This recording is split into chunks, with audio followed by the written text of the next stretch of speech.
We're still in person. Oh, yeah. Hey. We're goofy. Don't mind us. But no, so as you see, we are still in person, live and living color. Listen, we good. We're still healthy, happy, healthy. Hallelujah in this 20-year panorama. But no, again, so happy to be back here.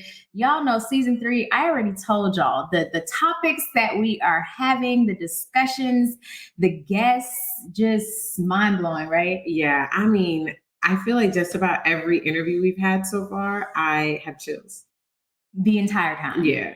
Like just because for us, it really is about learning their story, telling their story. Mm-hmm. And it's been so dope because we're talking about all the topics from self-pleasure to sex to myths about men to it going down in the DMs. Like we're going to talk about today. Yes, we talking business, we're talking personal growth, healing our triggers, all the things. All the things. So thank y'all for continuing to rock out with us. And today we have one of my really good friends. I adore her just because of her she's definitely a light worker, but it's the kindness for me. I love a woman who is kind, but who also is totally about their business. And Dawn Dickson-Akpoghene, who is not only an entrepreneur and an inventor, but she's absolutely a light worker. And I am super excited to have her join us in this conversation. Hey, Dawn. You said such nice things about me. I was like, Well, I mean, it's true. So it's easy. Easy nice. Kind was nice because sometimes I think I'm like a beast. So to hear my friends say I'm kind, that makes me feel good. You've only ever been kind to me. I don't. Whenever she says that to me too, because I feel like I don't know if I'm always that kind, but whenever she's like, oh, and she's kind, I'm like, what are you talking about? You're the best to me, thanks. Yeah, that's what friends are for. Yeah. I'm kind. No, seriously, especially considering how we originally met, you would think that you might not have been so kind to me, but how did you guys meet? I've heard a ton about you, and there's always a time that Alicia's doing something, and we both would be there, but for some reason you're not there that time, or I'm not there that time. Yeah. So we're always kind of doing this thing. So it's actually an honor to actually finally meet you because Alicia's always saying such great things about you, but I actually don't know how you guys are so dope. So I know you're no exception. The best people. Yeah, man, that's funny how we met. Yes, we met through a guy that we used to, I don't know, talk to.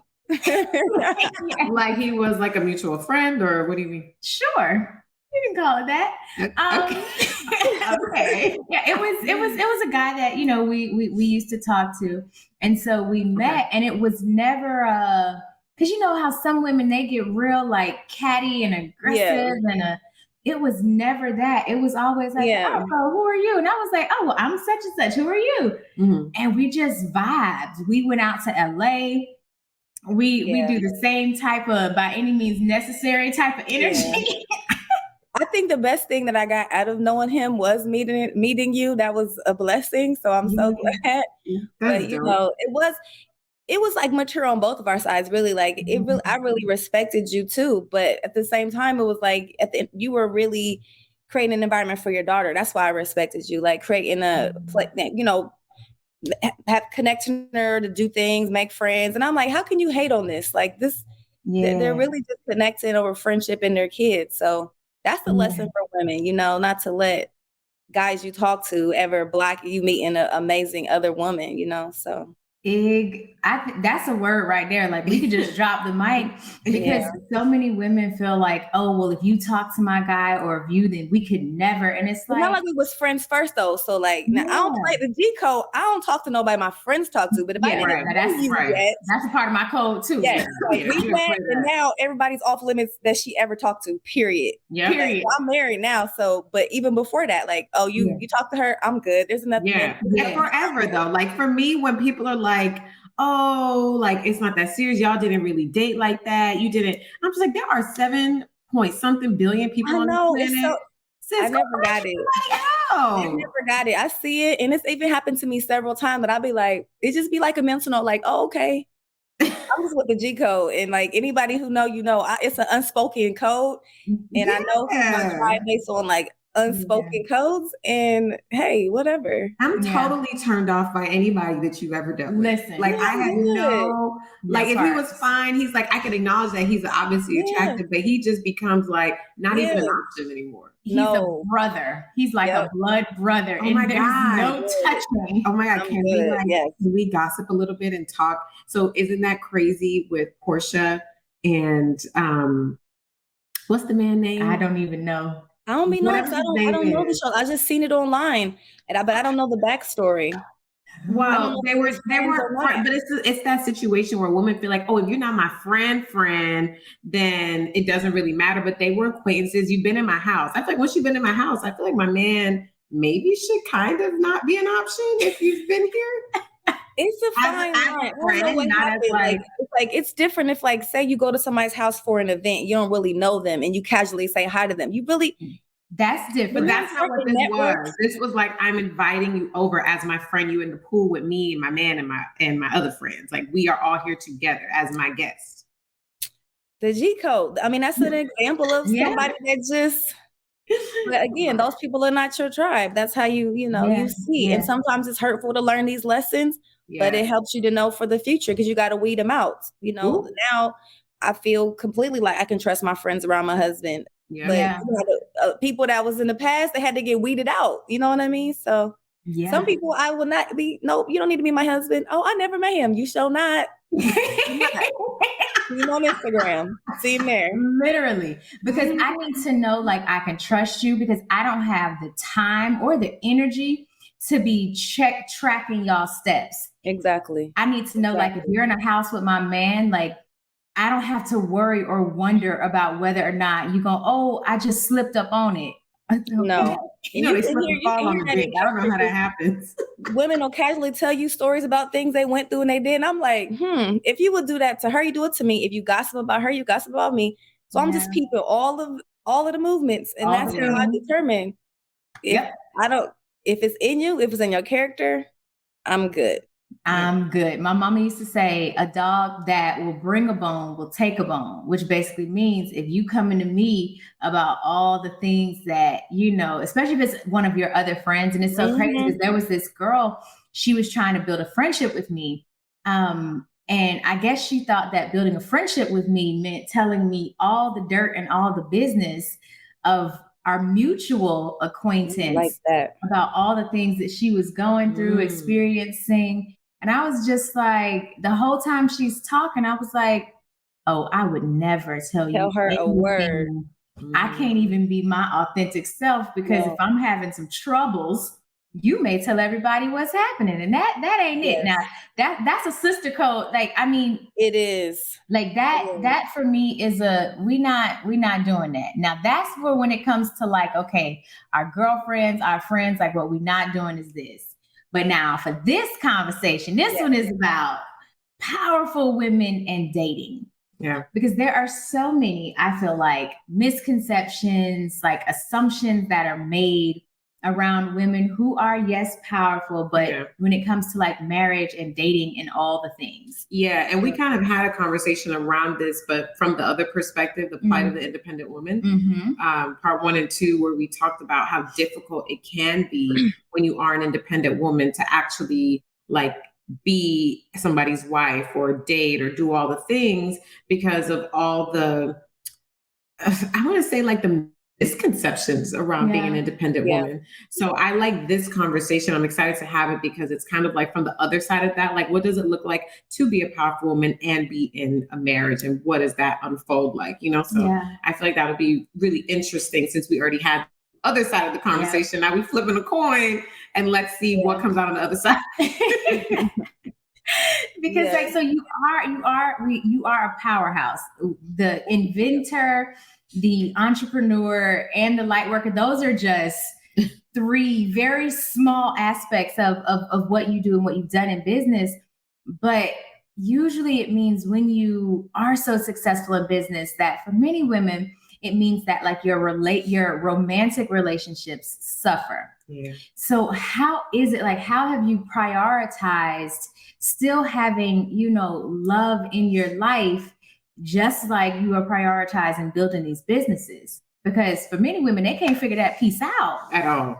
I mean, I think it's like you hit it on the head in the question. It's about prioritizing each day, like seeing what is having your boundaries and saying, all right, I'm going to make time for something that I want. It's like the same way, which I will start by saying, like, I never had issues dating or finding guys. I just never really wanted that. That wasn't what I saw in my mind when I looked at my life. Even as a younger woman, I did not see like me as a married woman and me, like that wasn't my vision for my life. Like, so I wasn't driven by that. So a lot of the years that I was like single, like I would say things like, people say, when are you going to get married? 'Cause that's like that they love to ask you that. Like, when you going? And I'm like, I'll get married when I'm like in my 40s, when I'm 40. When you 20 something saying that, it seemed like a long time. But what I realized that I literally spoke that over my life because I would say it all the time just to put it off. Like, I'll get married when I'm 40. And I just dismissed it in my mind that literally my whole energy didn't even open up to something really serious until I turned 40. And then I met my husband when I was 40 and I got married when I was 41. So I like spoke it over my life. So that's crazy. That is where like, if that's what you want, you can speak whatever you want into your life, and you also have to make it a priority. So when I realized like, oh God, I'm 40 in universe, all of a sudden I do want somebody and I never did before, like not seriously, you know what I mean? I dated, it was fun and I traveled all over but I wasn't like trying to be somebody's wife because what I associate with wife was not something I was ready to do. My own personal association with wife, what wife means to me. And it's very important to define what marriage and wife and husband means to you and those roles mean in your life. And for me as a wife, I'm like, I want to be around. I want to be, present. I want to be able to cook and like, I'm a homemaker type of person. I want to be able to actually do that with this person. And I want to be like the vision of wife that I had. So I wasn't even willing to give that of myself prior. But to answer your question, like when I decided that I really did want something, I prioritized, okay, Dawn, you got to make time for it the same way you make time for the gym or whatever meetings or taking these calls. You have to carve out time and prioritize it. Some days, and even with being a mother as well as you are, like some days my daughter's number one, everything got to wait. Some days work is number one, but I also have to say some days my man is number one and everything got to wait. And that's what really what you have to do in order to keep that. There's never a balance, but it is a prioritization. And if everybody feels that at some point they get that priority out of you. So my daughter knows you're very important. I'm going to give you this time. My husband knows I'm going to give you this time. My team members know I'm going to give you this time. They're okay when you're not giving it to them because they know someone else has to share you and that's how I've been able to like manage it, honestly. And that's like what you say. That's kind of like along the lines of what you say about it's not about balance, it's about integration. That's what comes up for me too, because it is very difficult to feel like you have to balance everything because then you start spreading yourself too thin and then somebody's gonna get the shittiest version of you at some point. Like, it's yelling at the kids. It's not equal. They're getting more. It can't be that. It can't be I work more. It has to be like I'm going to make you feel special in the time. And in this time that we have, it's going to be all about you to where we're feeling each other. And then you'll understand I do have to put time into other things as well. That's the only way. Like, but of course, only a certain type of man and personality can even be like that. Like literally yesterday, my husband and I were talking about like why so many older men date very young women. And even we were talking about back in the day where it's acceptable for like a 20-year-old who be with a 15-year-old. Because I'm reading a book and literally a 20-year-old was with a 15-year-old and they was a whole couple living together, then together for years. They had a baby, they was together. And when you're 21 and 25, it doesn't seem like a huge gap, or when you're 30 and 34. But when you're 19 and 14 or, that's a big gap. And it's like, why do men, even if the girl does look grown, even if she got a body, what do they see? And it goes down to like wanting to that ultimate submission, wanting a woman to need you, look up to you. You're their everything. The girl was talking about, he was my everything. He was my everything. I don't say that about no person. You're my everything. I'm my everything. Not even my child is my everything. But they're like, he's my everything. I will rely on him to feed me and take care of me. And some men need that out of their woman, and they couldn't handle women like me or you because they're like, I'm not her everything. I'm never going to be her everything, you know? And that's a lot. Like if you got a big ego, that won't do. That won't do. So I think too, it's also when you do decide, like you were saying, like that you're going to prioritize like my romantic relationships, you have to ask questions. Don't just be so stuck on the fact that God damn he fine, or oh he got money, or oh he. Ask questions to see what type of relationship is this man looking for too, because then you can, honestly answer the question within yourself. Am I that type of woman? Exactly. Am I going to be willing? Because some stuff you're just not willing to do. Like I'm not willing to make a man my everything either. And I don't feel bad. Sorry, not sorry. No, that's kind of like crazy when you think about it. Actually. It is really crazy. Yeah. And because if they go away, like in this case, the man died. And the girl didn't have nothing because he was her everything. And that happens a lot. And you know what else? When you think like that, it prevents you from cultivating a community around you. It isolates you from your friends, from your family. It prevents you from seeking your own desires and trying to follow your own dreams because you feel like I'm just going to depend on this person.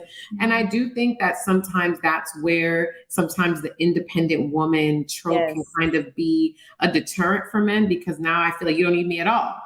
And I think there does need to, maybe we can use the word balance there, because I do think men in general, regardless of whether they want to date older or younger, they do want to feel like, okay, I'm here for something. Like I want to help you out some kind of way. Absolutely. And it's a matter of letting them know you are needed for what you bring. What you bring to my life is something what I need from you. No one else can bring to me. It's the energy, it's the partnership, it's having someone there for me. That's something I can't buy or hire.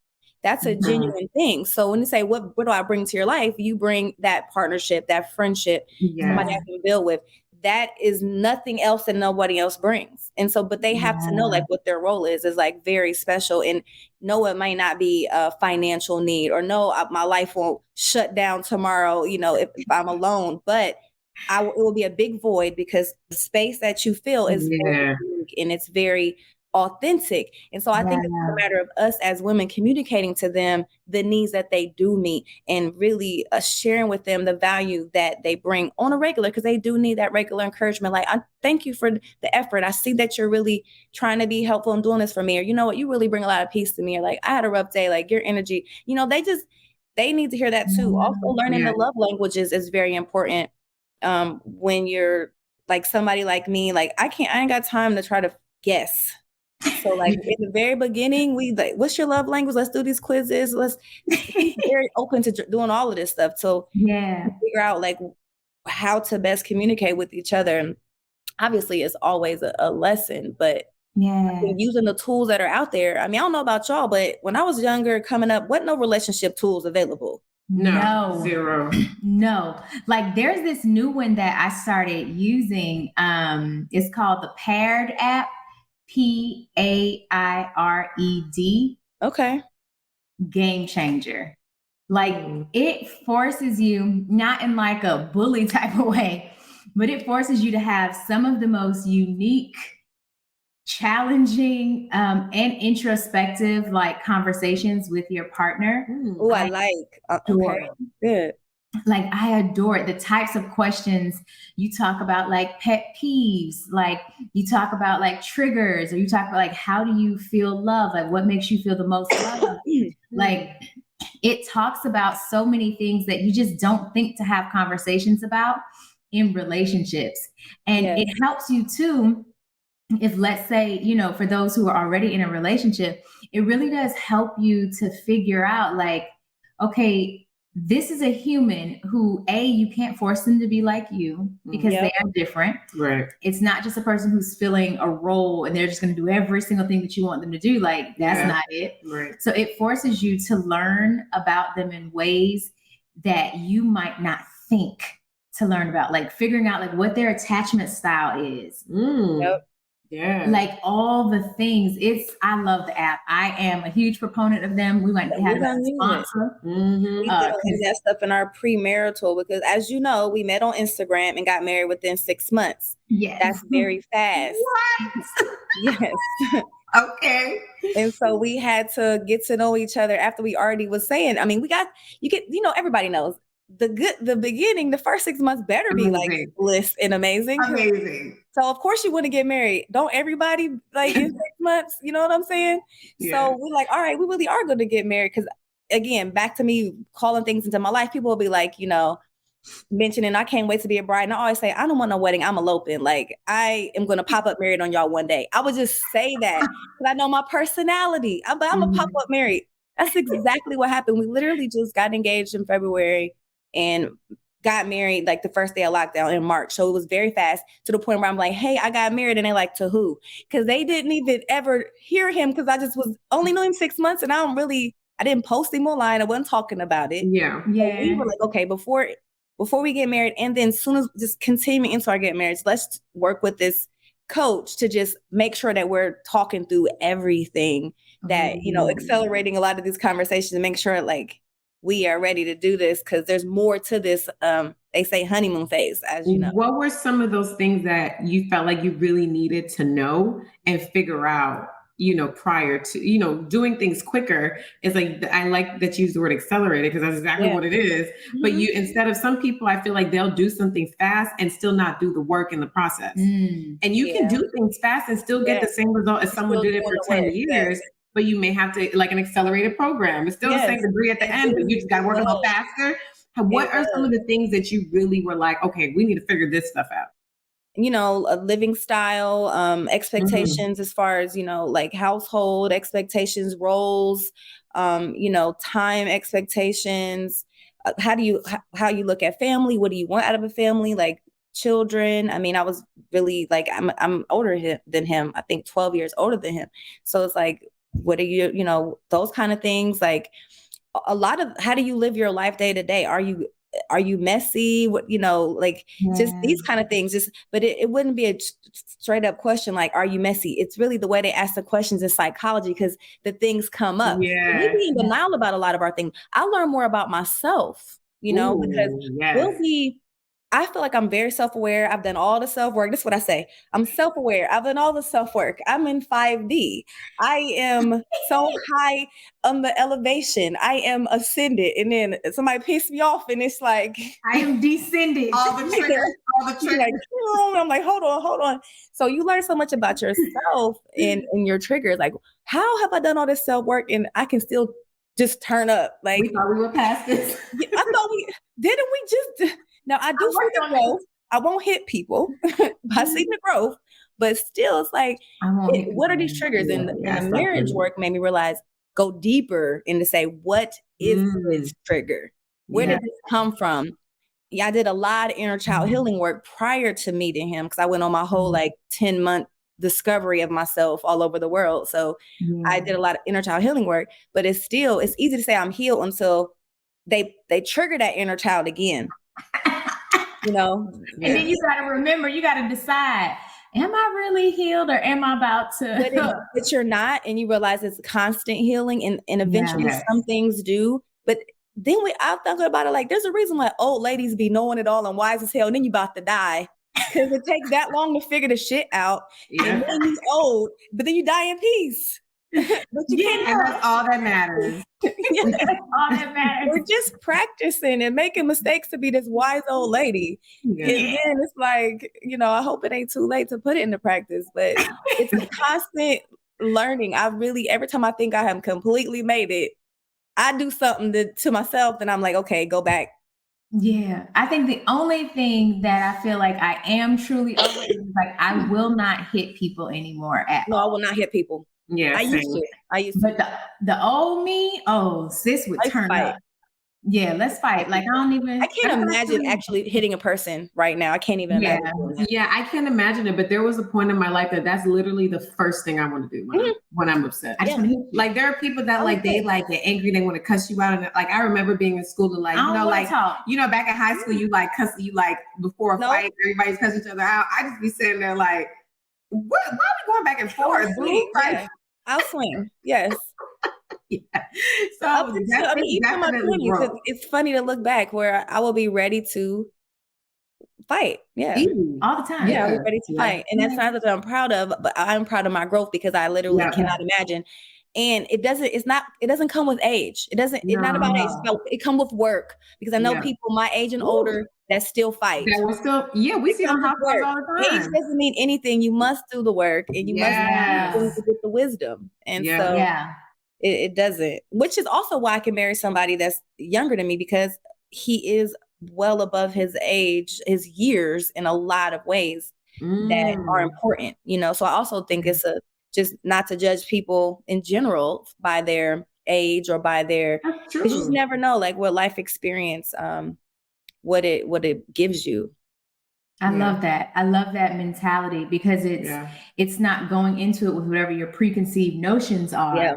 It is literally getting to know who that person is. Yeah. And so for me, it's like, so yes, you did meet on IG, and I love me some Instagram, but you did meet on IG, and yes, you were married in 6 months, but in order to do that, you had to be intentional. So like, what advice would you give in order for women to date more intentionally? Because that's a thing. Like, I know women who've been in relationships for 10 plus years, and they want marriage. Now it's different if you don't want it. Like, listen, live your best life. Marriage is not for everybody. Right. It's so crazy. It's not for everybody. But they want to be married.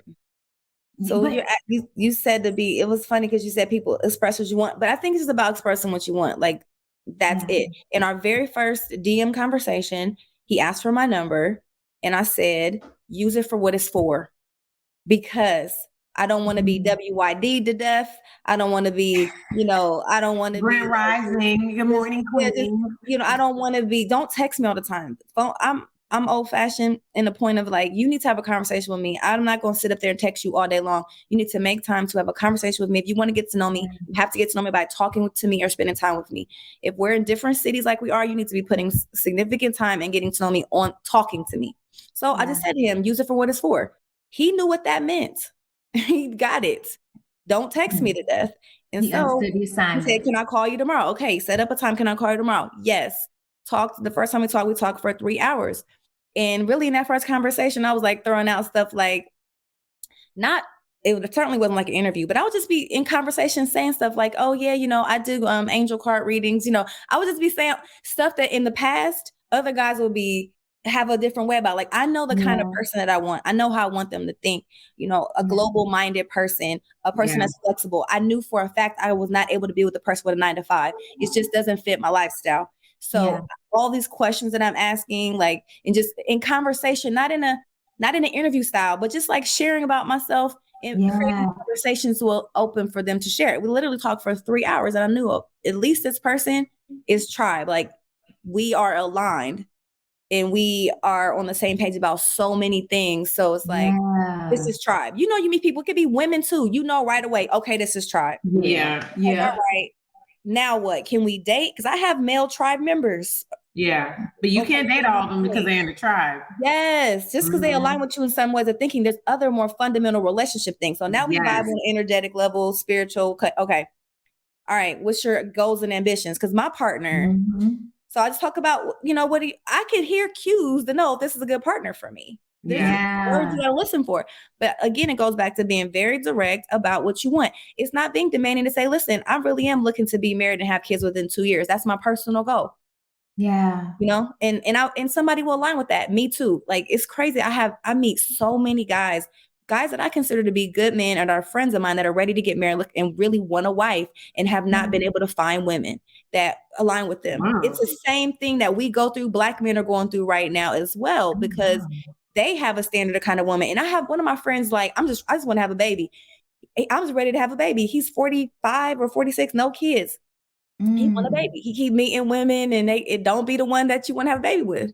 So man, that must be the best kept secret in America. Y'all, you heard it. They're around. I see it all the time. Sliding Dawn DMs so she can connect you. Listen, our started in the DM page. We have a book coming, a dating book coming out. It's dropping this month, November.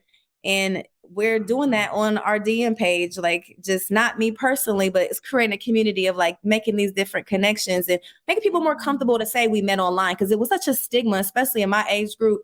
To meet someone on the internet was like, he's a serial killer automatically. Automatic. You don't tell your grandma. Because when I told my family I met him online, it's like, the older people. Yeah. But then it comes out, so many people met online. Now that I talk about it, and now that the page is active, sharing stories, so many people met. And I was inspired by my friend Jasmine, who met her guy on Instagram. And I'm like, well, let me be more open-minded, because I don't meet any guys that I like in person. And literally within 2 weeks, I was talking to my husband after me just opened my mind. Because we'd be like so quick to shut down the thought. We see a dude be like, oh, he thirsty. Oh, what's he want? I said, let me be open-minded. Let me be open to receive. Because I wasn't even open to receive communication in the DM. Yeah, but what do you feel like are some of the biggest misconceptions about dating, using dating apps or using social media to date? I think it's misconceptions you're going to be catfished, or that, everybody want to have sex, or that not good people on there. Some people do want to just have sex, like in any dating environment. In the real world too. Yeah. But like how you gonna be dumb enough to get catfish in the world of FaceTime? Like, get out of here with that BS. Like, if you're that dumb for somebody to keep telling you they don't have time to talk to you for months and months and months, because you gonna FaceTime me right away. No. What's up? Like, literally. I need you to get up, walk around. Our next meeting is a FaceTime date, and yes, I'm looking all in the background. Like, how are you living? And then I have to visit your house before I be with you, because I need to see how you really living for real. Yeah. Like, really. And not how rich you are. You don't have to be wealthy to be neat, clean, respectful of your space. You don't. That is not a requirement. So now, yes, I do need to figure out, like, how are you living? I love what you said about how you respect your space, because it's not just about the money, but it is absolutely, Yeah, like if you leaving your tidy whities on the couch when you walk in the house, or, just little things like that. Like, cleanliness is a big thing for me. And I know a lot of women feel like, oh, you can't expect men to be clean, but men are adults. Yes. And also there's maid services. There are ways. I've always had a service clean my house. So there's no excuse. Zero excuses. So yeah, and then even like we had Just Mike the Poet on the other day, and he was talking about that he does this thing called super dates, and he will pretty much like meet somebody at Whole Foods, get their number, chit chat, whatever, for 2 to 3 weeks, and then be like, oh, let's go to Venice. And he'll go to Venice with a chick for like a week or something. Nice. And he said that he really likes to do that because he feels like it's a great way to just get to know somebody in a very like intense short space of time. You see how they are in the mornings, you see how they are at night, you see how they treat the wait staff, you see like how adventurous they are. Like, you just get to really see how you vibe with somebody. So like, I like that idea of whenever you do have a short space of time to be intentional and accelerate. That's exactly what we did. Yeah. We had a 3-day super date in Philly, and we met up and we're like, okay, 3-day date. Let's see. And apparently it went very well. It went very well. It went really good. I didn't have any red flags those 3 days. I was like, okay, this is good. I love that.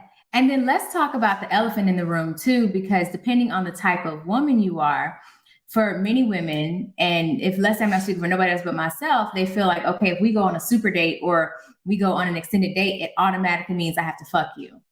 No, it does not automatically mean that. It's definitely up to what you want to do, which is why I bought my own flight for this super date. Because I was like, there's going to be no expectations. I got my own flight, got my own hotel. I did go to his house after I was there for a couple of days, be comfortable. Like, okay, let me go to your house. But that was my comfort level. I flew myself out because I didn't want expectations. So when you're talking about Just Mike, I was thinking to myself, like, man, if a dude flew me to Venice, that's pressure. Like, in the room with him, that's pressure. Like, you just met them. But it doesn't have to be, right? It's on you. It's definitely on you. And I think that comes from women always feeling just this additional pressure because of the pressures that society put on us. And this, like I remember when the Me Too movement came out, and there were so many things that people would say happened to them in like workspaces, women. And then you didn't even think about that as sexual harassment because it's so normal for us to be made to feel uncomfortable. It's like, that's sexual harassment. Like, I would hear these women come out like, oh, he said this about my dress. And then we're so programmed to think that's normal. I think even when you are flued out, even if he pays for everything, it is still up to you as a woman. You're not obligated to sleep with him or do anything with him. If he wants to do that. These new men think different. I don't make assumptions. So I definitely did. No, it's smart too. In the past, as a single woman, I definitely have had men fly me out on trips, and I was specific and said, we need to get separate beds. Hello. I don't mind sharing a room with you, but I want my own bed.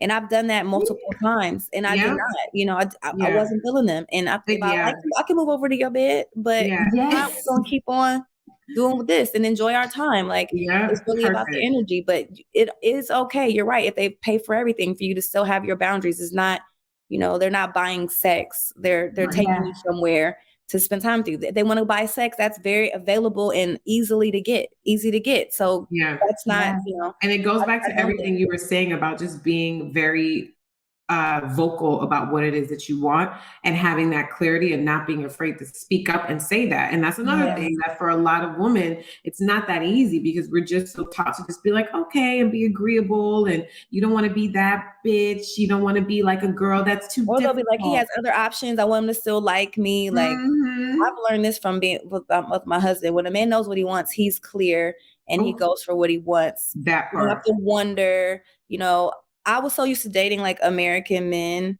and like going through this thing where I'm like, we're talking for 8 months, but like, where are we staying? Like, are we together? Or like, just a lot of times just not being direct what you want. Like when my husband was like, after that 3-day date, and then a couple weeks later, he's like, let's make this official.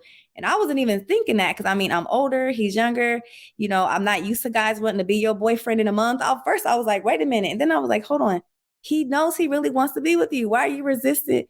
Why wouldn't you make it official? Like, what's the problem? So my programming was so off that I was like, dang, he want to be with me fast. Of course, because when a man know, he know.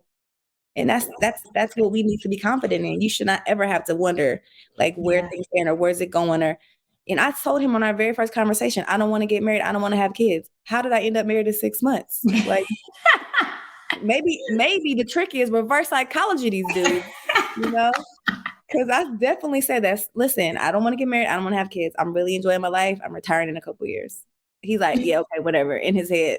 I love that. And I like the honoring what works for you and not feeling obligated either. I remember there was a guy who I was really, really heavy into building my business at the time. So as a first date, he flew me private to the Bahamas to meet some of his investors.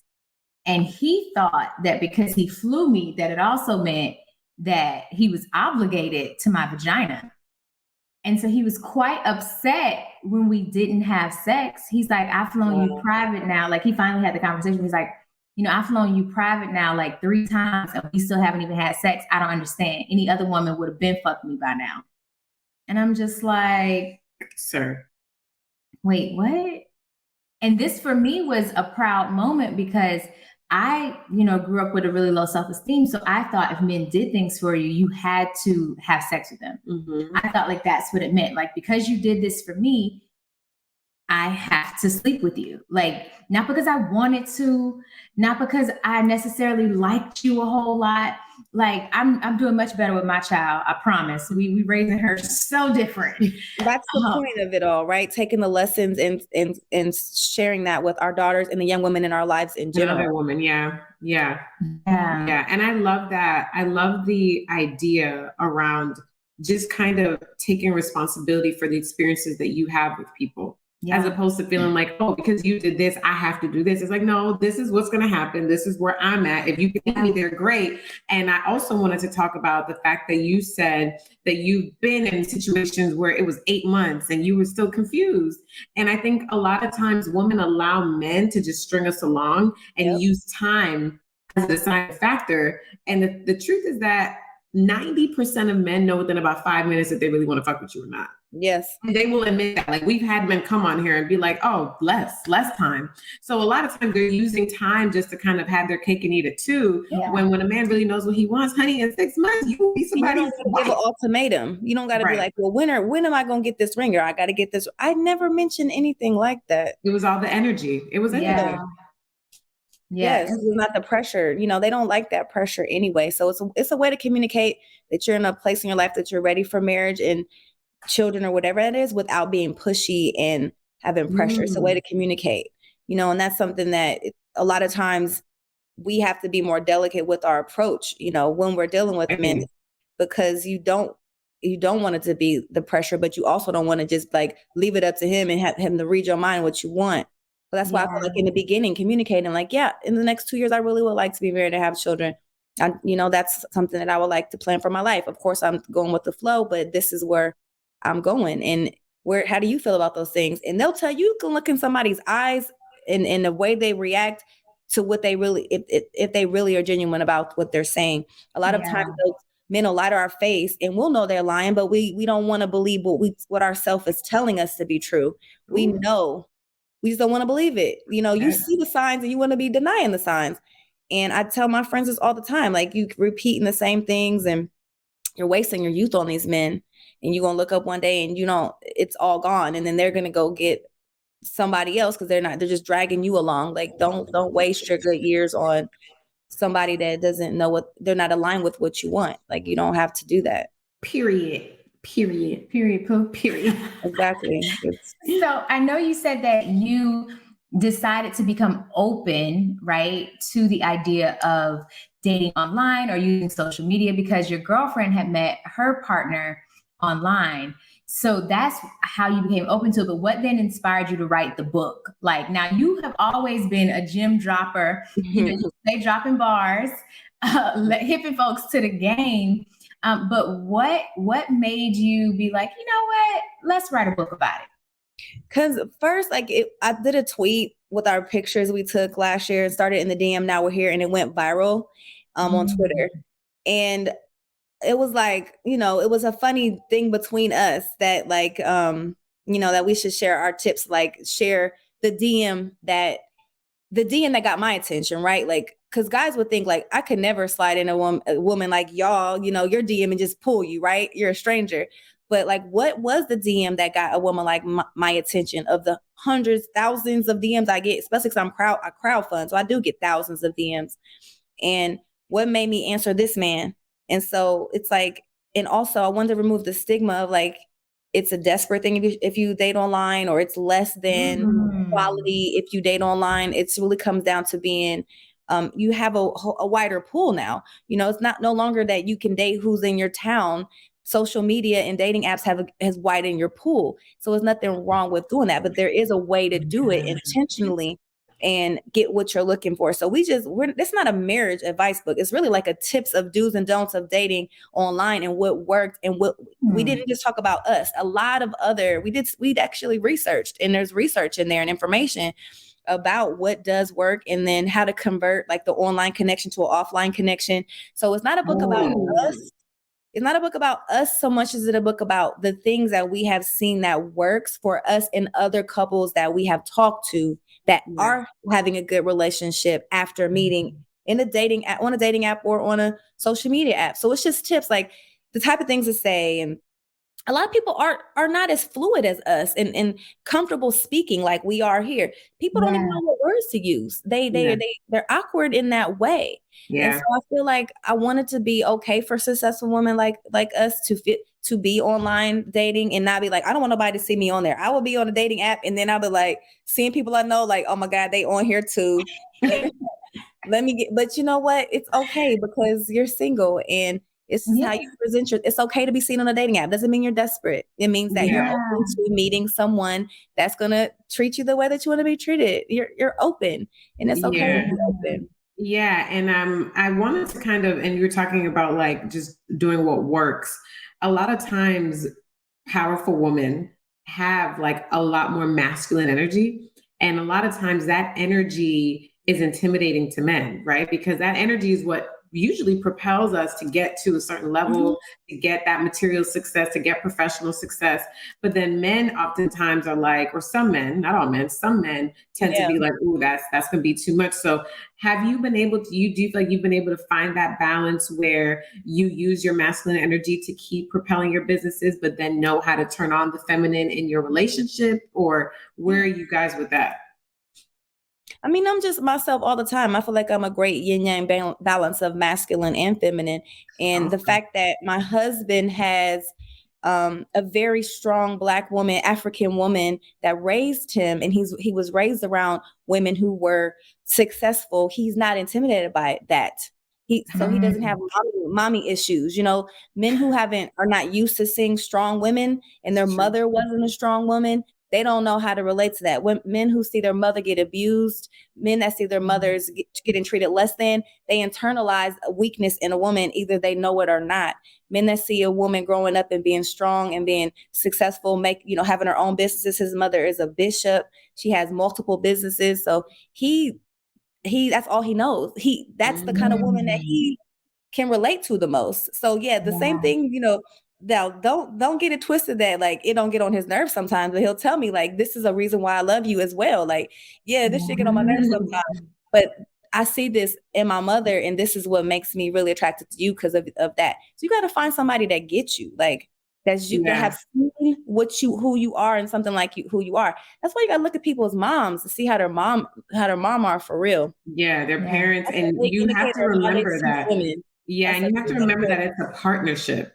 And I think if we would approach more relationships as real partnerships that are healthy, and we really think about it, not in a business sense, but just how we can kind of like how you can maybe provide the things that I don't have and I have the things you don't have. Like right now we're recording this podcast and my fiance is upstairs with our baby, making sure she stays quiet. And I had to pump my milk and make sure he's good because we're a team, and he understands that I have to work and I have to do these things. So I love that idea of just being really forthcoming with who you are and just being yourself and finding someone that aligns. I mean, that's the message I've gotten from you. You don't have to change. Like a man who accepts you for who you are naturally brings out that soft side in you because you feel accepted and embraced, and you feel like you don't have to be like, oh my gosh, am I being too masculine? No, he loves you for who you are. And then you just like soften because now you can put your guard down in a world where actions are what is the best. Everybody tells you, oh, I can handle a woman like you. I can do this and that. But their actions do not say that. When people's actions align, then you naturally do respond to that. So that's the thing. Never, ever like dim your light or even be less masculine for a man that isn't in touch with his feminine energy enough where he can even have an equal balance. You can't have no toxic masculinity, as my daughter says. So it has to be a balance of, feminine energy within him where he's not scared to embrace that side of him without feeling like, oh, it means he's gay. Like that's a whole nother mindset of not being okay, being open as a man without being like, being sensitive or being able to speak your feelings without feeling like that's a weak trait. So the same way that, we all need that yin yang, which is why I was touching right here on my arm. Because we all need that in our life. That it keeps it going. Absolutely. Too submissive and always whatever you say, whatever you like. He don't respect that. No, not none that I would ever date anyway. It's fake. When we've all tried to be submissive. It's fake. I'm submissive to my husband because it makes me feel like I want to be that way. But when in the past, I'd be like, let me be more submissive, more quiet. That's miserable. Fake. It don't last. Miserable. Yeah. It don't last. The real me comes out. Okay. Eventually, you're going to find, he's going to know. He's going to know. Like that little TikTok, they're going to know. Yes, because you're eventually going to be who you are. Yes. Listen. So just lead with yourself. Like lead with who you are at all times. You got to worry about trying to remember. But that doesn't mean you're not growing and adapting. Like that doesn't mean that just because you are who you are doesn't mean you can't grow. And that growth comes, together. Yeah, for sure. So listen, I love this conversation. It was so refreshing. But where can we stay connected? Where can we get the book? How can we stay connected with you? We want to know all the things. Yes. Okay. They can find me since we're talking like life, Instagram is where I'm on there sharing things at Dawn Dickson. And then follow our book page, Started in the DM. It's coming out. Like we're just waiting for the hard copy so we can approve it, but it's done and it's coming out and it's going to be lots of fun tips and just I'm excited about it because we had the art commission. So it's like a collector. So it's not a regular book. It's kind of like a graphic novel and the art is really beautiful. And we're going to also do the art on NFT. So we have an NFT gallery, OpenSea.io, and it's under our company name Outliers with an A. So AUTLIERS. We call ourselves Outliers, but our last name is Akpoghene. So we would put an A on it. So we're the Outliers is our is our marriage business. So marriage is a business, and we do have an LLC for our marriage. So that's another one. As well, you should. I can't marry anybody who I can't do business with. Yeah. Mm-hmm. I'm not going to pretend like you're like, oh, it's always about business for you, because the most important life decision you'll ever make is who you will make your partner. Yeah. Number one most important decision that you make as an entrepreneur. Yeah. Period. And I'm going to forever be an entrepreneur because I'm not employable. But so I was both like, hey, let's do a business that literally pays all of our bills, and we don't even have to worry about bills. We create a business that just supports our whole life, and all the money we make on our own, it's just money. Yes. So I don't want to deal with the whole our lifestyle. Yes, because I don't want to do with the whole, well, you're paying this or I'm paying that. The company pays for it all. Yep. And we write it off. It's really a good setup, actually. Our rent and our bills, it's our whole business is set up in a way that our marriage really is a business. And anytime you get, you think about like human beings, they are human beings. But when you look at your marriage and a relationship as bigger than like what we are here, a human, like real partnership, like we're using this to create our legacy. We're changing our family. It's like a whole different motivation to keep you, getting past a little human stuff that could really get in our way. Yeah. I like that. It's just a little human stuff that can get in our way. Now let's focus on dumb stuff. The human emotions are ridiculous and wild, and they don't make no logical sense. So we have to literally tap into our brain like, this is some crazy human stuff. Bring it back. Stay on course. Come back to your soul. Come back. Yes. Come on back to source. Yes. It's wild out here. Yes. Wow. I thought we quit hitting people. Exactly. We don't hit people no more. We're delivered. For real. So no, you guys can stay connected with the Triggered AF podcast. Dawn Dickson.me. Sorry. Go ahead. Oh, no, go ahead. What'd you say, baby? Dawn Dickson.me. And now, thank you for having me. Triggered AF. And then where can we find you on Twitter too? The Dawn Dickson. The Dawn Dickson. Okay, perfect. We cannot wait to support you when the book comes out. I definitely want to have it because I'm going to give some folks it because they need it. But no, you can stay connected with us at triggeredafpodcast.com. You can follow me any and everywhere, Alicia Reese. You can also stay connected to the actual Triggered social media pages everywhere, Triggered AFPC. And then Danny, where can we stay connected? I'm at Danny Foster Coaching on Instagram, Danny Foster on Facebook, and DannyFosterCoaching.com.